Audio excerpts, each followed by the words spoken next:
मेरे प्यारे साथियों, स्वागत है आप सभी का आपके अपने यूट्यूब चैनल मिथुन स्टडी सेंटर में। और मैं हूं मिथुन राय। तो दोस्तों, आज हम लोग बात करेंगे सोशल साइंस यानी एसएसटी का जो मोस्ट इम्पॉर्टेंट प्रश्न है, जो कि बोर्ड में बार बार पूछा जाता है।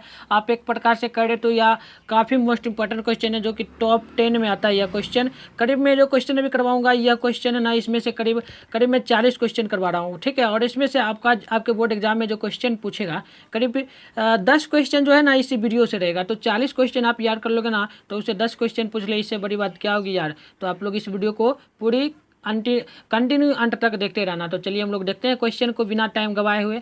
तो देखिए, पहली क्वेश्चन बोलती है, एशिया और यूरोप के बीच कौन प्राचीन स्थल व्यापारिक मार्ग रहा था। ठीक है, तो बताना है हम लोगों को एशिया और यूरोप के बीच ऐसा कौन सा प्राचीन स्थल यानी स्थान था जो यूरोप क्या है, व्यापारियों का एक मार्ग था जाने आने का। तो याद रखिएगा आप लोग, या कौन सा मार्ग था, तो हमेशा याद रखिएगा रेशम मार्ग था। ठीक है, रेशम मार्ग यानी बी करेक्ट आंसर हो जाएगा। आप चलिए देखिए अगली क्वेश्चन को आप लोग। अगली क्वेश्चन भी काफ़ी बार पूछा जाता है बोर्ड एग्जाम में। ये क्वेश्चन है, चौरी चौरा कांड के बाद गांधी जी ने निम्नलिखित में से किस आंदोलन को बंद कर दिया था। यानी चौरी चौरा कांड जो है ना, यह गांधी जी के नेतृत्व में हुआ था। तो इसके बाद क्या हुआ, गांधी जी ने इस आंदोलन को बंद कर दिया। तो क्यों क्या था, तो याद इसके बंद किया, इसके बाद कौन सा कांड हुआ, तो याद रखिएगा कौन सा आंदोलन हुआ।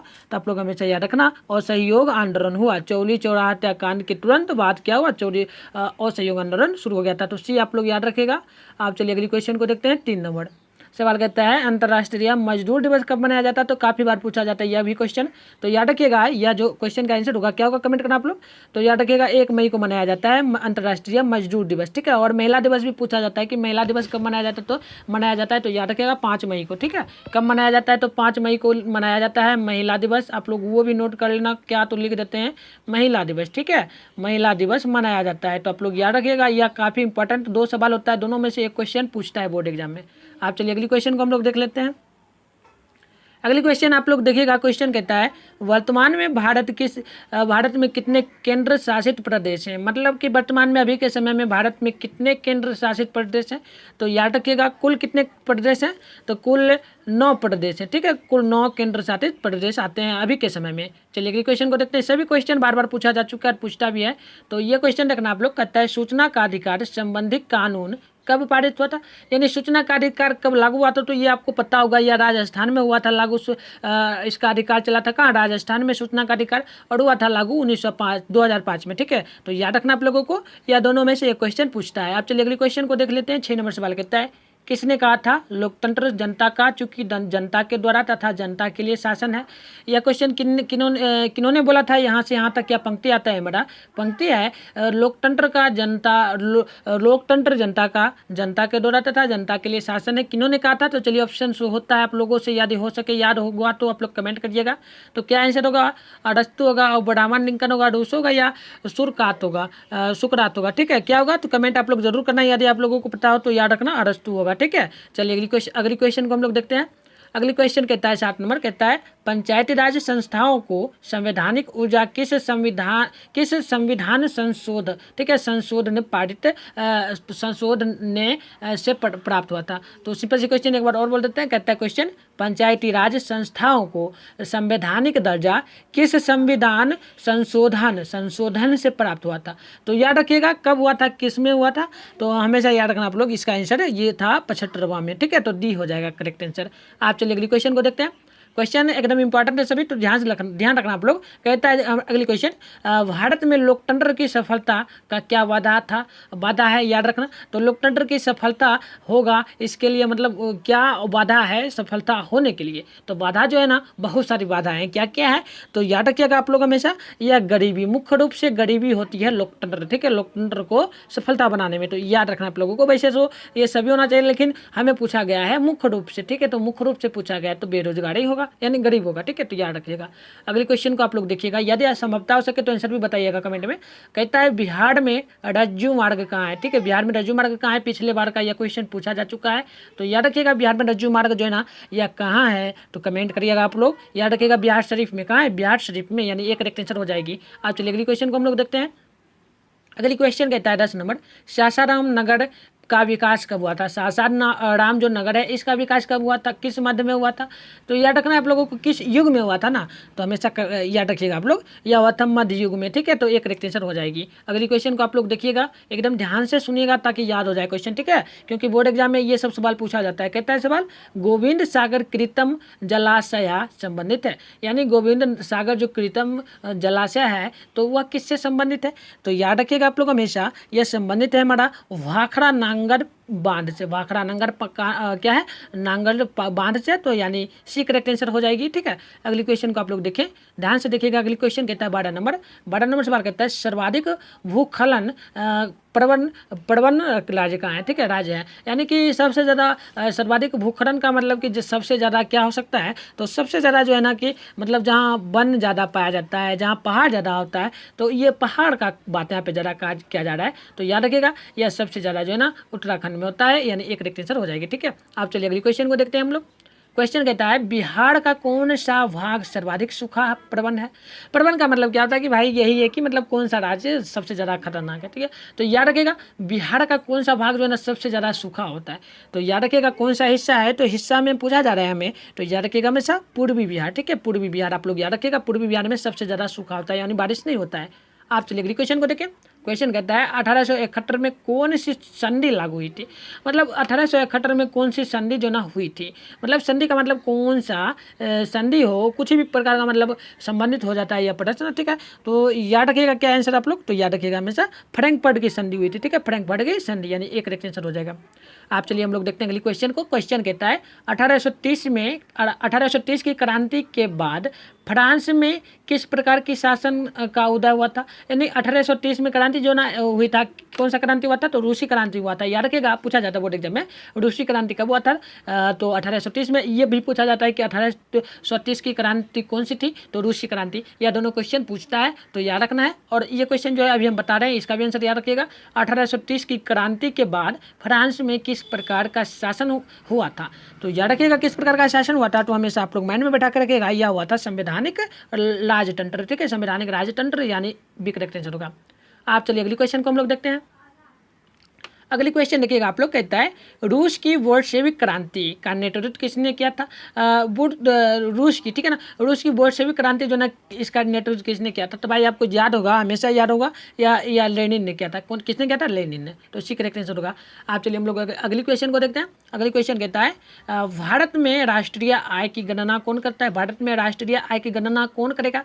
तो याद रखना है आप लोगों को हमेशा, यह करता है कौन? CSO, यानी कि केंद्रीय सांख्यिकी संगठन। आपसे फुल फॉर्म भी पूछा जा सकता है बोर्ड एग्जाम में कि CSO का फुल फॉर्म क्या होगा।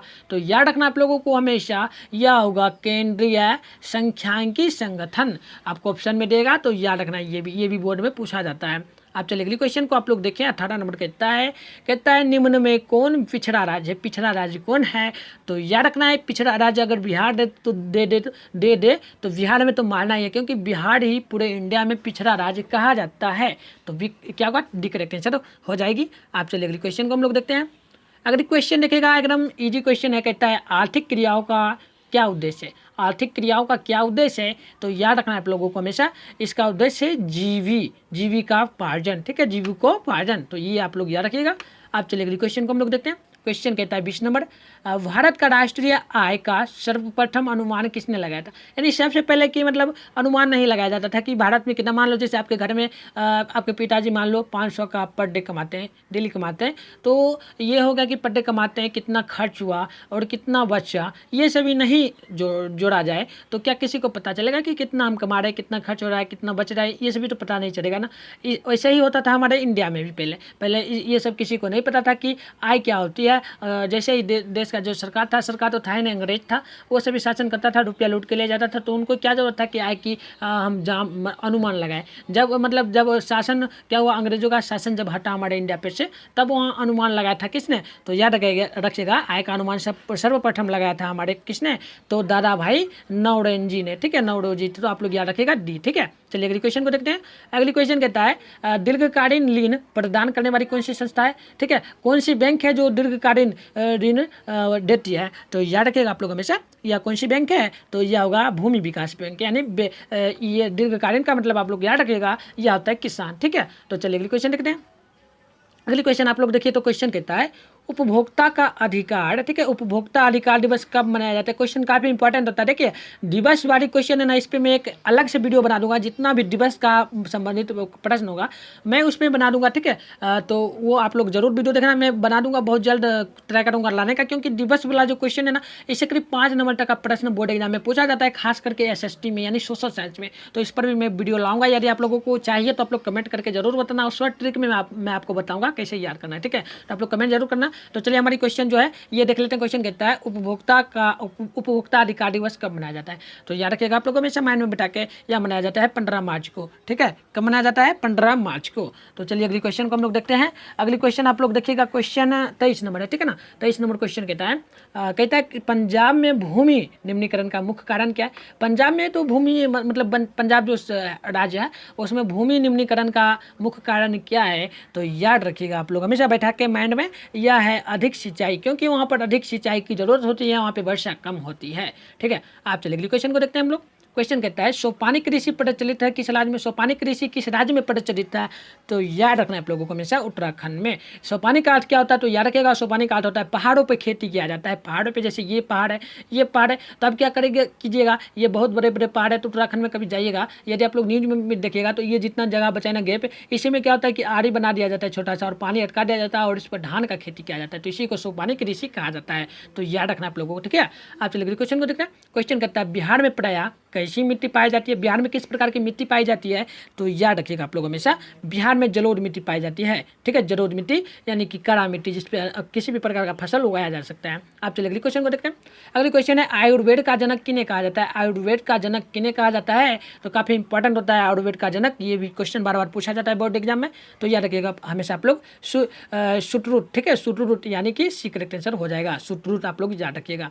आप चलिए अगले क्वेश्चन को हम लोग देखते हैं। क्वेश्चन कहता है बिहार में कितने प्रतिशत क्षेत्र में वन का फैलाव है। ठीक है, बिहार में कितने प्रतिशत क्षेत्र में वन का फैलाव है। तो याद रखना आप लोगों को, बिहार में जो है ना कुल कितना होगा, तो याद रखिएगा 7% जो है ना वन है। बिहार में कुल 7% वन है, और जितना भी आप लोग 7% से घटा दो कितना बच जाता है, तो बच जाता है करीब हमारा 93%। और इसमें क्या होता है, बहुत सारे नदियाँ आ जाती है, बहुत सारे मनुष्य मतलब मनुष्य रहते हैं, तो ये सभी हमारी आ जाती है। तो याद रखिएगा आप लोग। ठीक है, आप चलिए अगले क्वेश्चन को देखते हैं। क्वेश्चन कहता है 28 नंबर, निम्न में से कौन, ठीक है, निम्न में से कौन लोह युक्त खनिज का उदाहरण है। बताइए इनमें से लोह युक्त खनिज का उदाहरण क्या होगा।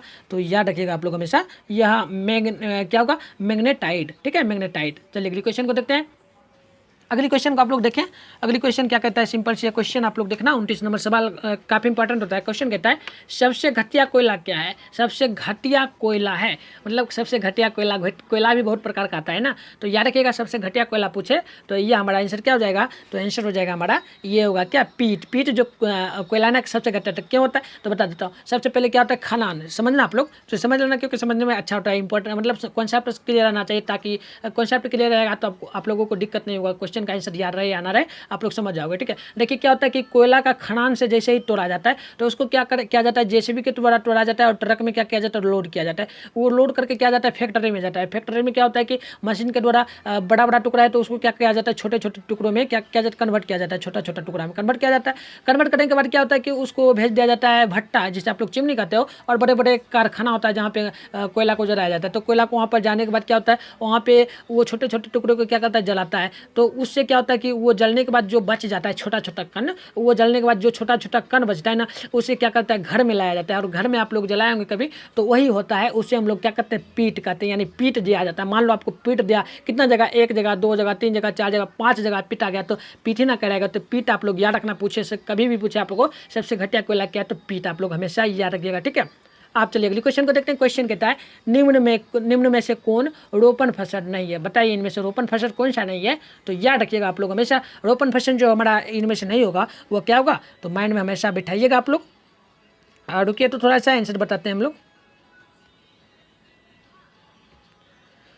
चलो कोई नहीं, इसका आंसर क्या होगा, तो याद रखिएगा क्या हो जाएगा हमारा, 30 है ना। चलो क्या है तो भाई 31 का। अरे इस क्वेश्चन को हम छोड़ देते हैं सर, या कमेंट करना आप लोग। ये 30 नंबर है ना, इसका हम आंसर सही से नहीं देख पा रहे हैं, ठीक है। तो ऐसे देख लेते हैं एक बार, कोई दिक्कत नहीं है। 30 है ना, तो एक बार इसका आंसर जो होना चाहिए था 30 है, तो शायद देखो गन्ना रोपा जाता है, मतलब गन्ना जो है ना रोपण फसल है, धान भी रोपण फसल है, और ये क्या है तो चाय भी रोपण फसल, लेकिन रबर नहीं होगा, रबर रोपण फसल नहीं है, ठीक है। तो याद रखिएगा आप लोग। चलिए कोई नहीं, मतलब क्वेश्चन का आंसर भी मिलाना पड़ता है क्योंकि गलत नहीं बता सकते हैं ना। चलिए अगली क्वेश्चन को देखिए। कहता है भारत की प्रमुख खनायन फसल कौन है? फसल कौन है? तो याद रखिएगा खनायन फसल जो है ना, ये हमारा क्या होगा, तो याद रखिएगा आप लोग धान खनायन फसल हो जाएगा, ठीक है। तो आप लोग अगली क्वेश्चन को देखना, कमेंट करना आप लोग यदि आंसर बताओ तो। आंसर क्या है तो क्वेश्चन क्या है तो क्वेश्चन कहता है बिहार में कितना प्रतिशत कृषि क्षेत्र है? बताइए बिहार में कितना परसेंट कृषि क्षेत्र है? तो मैंने काफ़ी बार बताया हुआ है आप लोगों को 80%, ठीक है। अगर मैंने काफ़ी बार बताया है तो 80% आप लोग याद रखिएगा, ठीक है। 80% जो है ना लोग कृषि करते हैं बिहार में, ठीक है। चलिए अगली क्वेश्चन को देखते हैं। अगली क्वेश्चन आप लोग देखना, 33 नंबर सवाल कहता है निम्नांकित में कौन संचार सेवाओं का अंग है? बताइए। देखिए संचार सेवा का अर्थ क्या हो कि मतलब जिससे हम लोग टेक्निकल बात कर सकते हैं, जैसे कि अभी अब आप देख रहे हो ना वीडियो, तो यही सभी संचार का समाधान है। तो देखिए ये समाचार पत्र भी हो सकता है, टेलीफोन भी हो सकता है, टेलीविजन भी हो सकता है, यानी इनमें सभी हमारा हो जाएगा। तो डी आप लोग याद रखना, ठीक है। चलिए अगली क्वेश्चन को हम लोग देख लेते हैं। अगली क्वेश्चन का आंसर आप लोग बताना। कहता है मानव या पूंजी का निर्माण का मुख्य घटक है। मानव या पूंजी निर्माण का मुख्य घटक क्या होगा? तो याद रखिएगा आप लोग हमेशा, ठीक है। आप लोग हमेशा याद रखिएगा, यह हमारा शहर होना चाहिए। स्वास्थ्य नहीं होगा और आवास भी नहीं होगा, प्रशिक्षण एवं ये भी नहीं होगा। चलो अगली क्वेश्चन देखते हैं। इनमें सभी शायद दिया, तो मतलब इनमें सभी होगा, सिंपल सी बात है। पूंजी मतलब हमें पूंजी कैसे प्राप्त होगा हमारे देश का? तो स्वास्थ्य सेवा से भी आती है सरकार को इनकम, आवास से भी आती है, और शिक्षा एवं प्रशिक्षण से भी आती है। तो याद रखिएगा आप लोग हमेशा, इनमें से सभी हो जाएगा, ठीक है। तो इनमें सभी आप लोग कमेंट करना, ठीक है। आप चलिए अगले क्वेश्चन को देखते हैं। क्वेश्चन एकदम इंपॉर्टेंट कहता है वैश्वीकरण का क्या अर्थ है? वैश्वीकरण का क्या अर्थ होता है? तो याद रखिएगा इसका अर्थ एकदम सिंपल सी है, विश्व अर्थव्यवस्था। वैश्वीकरण से क्या होगा? अरे यार पूरे विश्व पूरा दुनिया है। अब इसका हम लोग यदि मान लो इनकम की बात करें, इनकम की, तो पूरे विश्व का हम लोग इनकम करें ना, पूरे जितना भी देश इंडिया में मतलब भारत पूरे दुनिया में आता है, तो सभी का हम लोग जोड़ेंगे इनकम, तो वैश्वीकरण उसे हम लोग सिंपल सी कहेंगे, ठीक है। अब 2 नंबर के सवाल में भी पूछा जाता है। चलिए 36 नंबर सवाल कहता है अर्थव्यवस्था के किस क्षेत्र में हरित क्रांति संबंधित है? मतलब अर्थव्यवस्था के किस क्षेत्र में हरित क्रांति जो है ना यह आता है? तो शायद याद रखना आप लोग हमेशा, ये हमारा प्राथमिक क्षेत्र नहीं होना चाहिए, तृतीय क्षेत्र भी नहीं, द्वितीय क्षेत्र भी नहीं, शायद चलो तो शायद ये क्या होना चाहिए, तो देख लेते हैं हम लोग एक बार, ट्राई करते हैं आंसर बताने का। चलो ये शायद जो है ना हमारा क्या होना चाहिए, तो डी दिया ना, चलो डी नहीं होगा, तृतीय क्षेत्र में आता है, ठीक है। तृतीय क्षेत्र में आप लोग याद रखना, काफ़ी इंपॉर्टेंट सवाल है, इसलिए मैं सही से बता रहा हूँ आप लोगों को, क्योंकि मैंने इसका सही से सोल्यूशन नहीं किया था पहले। आप चलिए क्वेश्चन देखिए, निम्नलिखित में कौन सा संसाधन भारत में मुद्रा जारी करने के लिए अधिकृत है? यानी कौन सा बैंक है जो मुद्रा को जारी करता है? तो आपको पता होगा क्या होता है, रिजर्व बैंक ऑफ इंडिया, यानी कि एक करेक्ट आंसर हो जाएगा, ठीक है। आप चलिए अगली क्वेश्चन को देखते हैं हम लोग। अगले क्वेश्चन को, चलिए ये जो हमारा था ना 36 नंबर सवाल, इसका आंसर आप लोग याद रखिएगा, ये डी होगा, इनमें से किसी नहीं, ठीक है। आप लोग याद रखिएगा क्योंकि कोई नहीं है इनमें से। आप चलिए अगले क्वेश्चन को देखिए। क्वेश्चन कहता है बिहार राज्य है, बिहार राज्य कैसा है, किस प्रकार का है? तो कृषि प्रधान, आप लोग याद रखिएगा, ठीक है। कृषि प्रधान के लिए बिहार जाना जाता है। आप चलिए अगले क्वेश्चन को देखते हैं। क्वेश्चन कहता है निम्नांकित में कौन हमारे रहन सहन के स्तर को प्रभावित करता है? रहन सहन को कौन स्तर प्रभावित करता है? तो याद रखना आप लोग हमेशा, काफी इंपॉर्टेंट यह क्वेश्चन होता है। तो यह क्वेश्चन का आंसर होगा प्रति व्यक्ति आय, मतलब कि हम जितना कमाएं वह कितना, उनसे कितना इनकम बचा, उससे हमने क्या लिया, उसी सबको हमको लोग क्या करते हैं, तो कहते हैं प्रति व्यक्ति आय। चलिए लास्ट क्वेश्चन को हम लोग देख लेते हैं। अगली क्वेश्चन काफी इंपॉर्टेंट है, कहता है बिहार में कितने जिले हैं? कमेंट करना आप लोग, बिहार में कितने जिले हैं?